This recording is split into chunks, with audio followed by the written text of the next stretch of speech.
السلام عليكم أصحاب غالي جدا هانتي من كلنتم لا تسمعوا عن waxaan fiirfiirin doonaa maanta bal under 2.5 goaliska wixii ka hooseeya ciyaaraha oo maanta oo ciyaar jirin Britol ay bilaamayaan Copa America iyo maxaa la dhahaa UEFA 2020 kiiba marka waxaan fiirin doonaa bal ciyaaraha under 2.5 ka oo fiirfiiriyay Algeria, Morocco, Finland, Iran, Bangladesh, Nigeria. Ayo ciyaaraha 2.5 ka marka qiimo wada fiirino sideeda ciyaarood hal door ta dhigato $115 hadaad 0.5 dhigato $57 waa if Allah say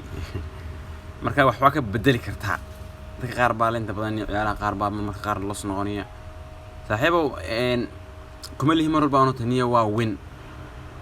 صوبتو عينو بالآذان إنها عيارتن ساداش وقت تطيلها أوك لكن هذا إنه صادالين نهاي كودي ساداش هو صاداليننا مالك كرنك صوفير فيرنا ساداش الدنيا الجيدة هذه وراهي هذا نيوز كوحيالها مركن وحيالها سكو جينو وحينو قصب بحين كصاداليننا الدون كنا والبس بو صادالينا يا مركن الله سلنا ما هذا إنه عالم غيبنا هو الله إن أوجين أمريكا وين هنا لما هذا إن نسيء أوجين هلا نقرأ نقطة كودي بالله سكون بدنا وين سكير على دونا إن شاء الله يرانا على فايدة وما سنتين